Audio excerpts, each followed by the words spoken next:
এই মুহূর্তে আমরা দাঁড়িয়ে আছি আগরতলা শহরের প্রাণকেন্দ্রে মেলার মাঠের ভৌমিক ভিলাতে। আর ভৌমিক ভিলার পুজোটা আর 10-5টা দুর্গাপূজা বা শারদোৎসবের থেকে একটু আলাদা এই কারণে, সেই বাংলাদেশ থেকে এদের পুজো শুরু এবং আগরতলাতেও এদের পুজো 75 বছর অতিক্রম করতে চলল। সব মিলে এখানে এসে পরিবারের লোকেদের সাথে কথা বলে যে ধারণা আমাদের প্রাথমিকভাবে হয়েছে, সম্পূর্ণভাবে একটা পারিবারিক পুজো। এবং আমার পেছনটায় যে প্রতিমা আপনারা দেখতে পাচ্ছেন, সম্পূর্ণভাবে নির্মাণ এখনও করা হয়নি। আমি মিনিকে রিকোয়েস্ট করব পুরো ছবি দেখানোর জন্য। একটা বিশেষত্ব এই প্রতিমার প্রথম দিকে হচ্ছে যে এই প্রতিমা যে দেখতে পাচ্ছেন সেটা এনারা বাড়িতেই তৈরি করছেন এবং ওদের ঐতিহ্য রয়েছে এই ভৌমিক ভিলার, যে প্রতিমা বাইরে থেকে এনারা আনেন না এবং পুজোর আগে প্রতিমা এখানটায় তৈরি করেন। আপনারা দেখতে পাচ্ছেন এই ধরনের যে ব্যাপার, সেটা কিন্তু হয়তো বা চোখে পড়ে না আগরতলা শহরে। দীর্ঘ 75 বছর ধরে এনারা পুজো করছেন। কেন এই পুজো করছেন? অশুভ শক্তি নাশের জন্য, নাকি শারদোৎসবে নিজেদের পরিবার পরিজনদের নিয়ে মেতে ওঠার জন্য? চলুন আমরা এই মুহূর্তে কথা বলবো ভৌমিক ভিলার একজন সদস্যের সাথে। আপনার নাম? আমার নাম স্বদেশ ভৌমিক। আমরা 7 ভাই ছিলাম। আমি হচ্ছে সবাই ছোট, আর দাদারা সব চলে গেছে। তো আপনাদের এই বাড়ির পুজো কত বছরে পা দিল?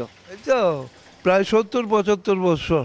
আর বাংলাদেশের পুজোটা কত বছর হয়েছে তারপর এখানে শুরু করেছেন? তো এক্স্যাক্ট বাংলাদেশের পুজোটা কত বছর হয়েছে? বাংলাদেশের তো অনেক আগে হইতো, জমিদারি ছিল যখন তখন, ওইটা তো আমি বলতে পারবো না। তবে আমরা এখানকারতে আরম্ভ করছি এই 1950-র আগে আরম্ভ করছি আর কি। তো নিঃসন্দেহে ভৌমিক ভিলার একজন নিবাসী এবং রাজ্যেরও একজন প্রবীণ নাগরিক। উনি যেটা বললেন, বাংলাদেশের সে সময়ের কথা খুব একটা ভালোভাবে এই মুহূর্তে মনে পড়ছে না, কিন্তু মনে না পড়লেও বাংলাদেশের পাশাপাশি কিন্তু আগরতলায় ওনারা 75 বছর, সে 1950-এর আগ থেকে পুজো করছেন। আমি পরিবারের আরও একজনের সাথে কথা বলার চেষ্টা করবো এই মুহূর্তে।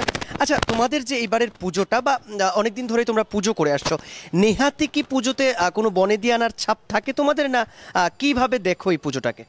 একদম সত্যি কথা বললে। অ্যাকচুয়ালি আমাদের বাড়িতে পুজোতে নবমীর দিন যেটা হয় সেটা হচ্ছে শত্রু বলি। তো আমাদের এখানে একটা মাটির একটা আইডল বানানো হয়, সেটাকে বাড়ির বড় এবং বাড়ির ছোট ছেলে মিলে সেটাকে বলি দেওয়া হয়।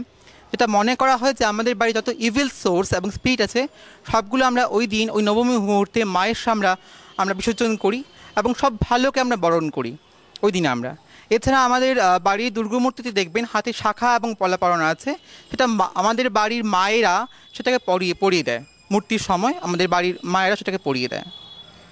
কি মনে হয়, তোমরা পুজো করছো, তোমার বাবা কাকা করেছে, নেক্সট জেনারেশনও কি এই পুজোয় মেতে উঠবে? কি মনে হয়? কেননা দেখো, এখনকার আমরা খুব যান্ত্রিক হয়ে যাচ্ছি বা কাজের চাপ এত আসছে যে আমাদের ঐতিহ্য সংস্কৃতিকে আমরা সেভাবে রক্ষা করতে পারছি না। তোমাদের কি মনে হচ্ছে, পারবে সেটাকে ধরে রাখতে? একদম সত্যি কথা, আমাদের ধরে রাখতেই হবে। আমার কাকুরা করে আসছে, দাদুরা করে আসছে, হ্যাঁ আমরা ধরে রাখতে পারবো।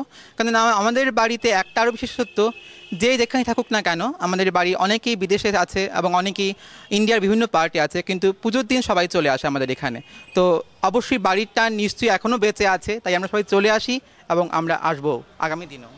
তো যে কথাটা আরও একবার চলে আসছে, যতই যান্ত্রিক আমরা হই না কেন, যতই কাজের চাপ থাকুক না কেন, শারদোৎসব বছরে একবার, আর সেটা বাঙালির একেবারেই আবেগের উৎসব। সে উৎসবে সব কাজের ফাঁকে কিন্তু আমরা সবাই হারিয়ে যেতে চাই। আর ভৌমিক ভিলার বাসিন্দারাও তার ব্যতিক্রম নয়। এবং তাদের যে পরিজনবর্গ রয়েছে এবং পাশাপাশি নেক্সট জেনারেশন, এনারাও কর্মব্যস্ততার ফাঁকেও কিন্তু এই ঐতিহ্যটাকে ধরে রাখতে চায়। ক্যামেরায় মৌমিতা ধরের সাথে সৈকত তলাপাত্র, ত্রিপুরা ইন্ডিয়া, আগরতলা।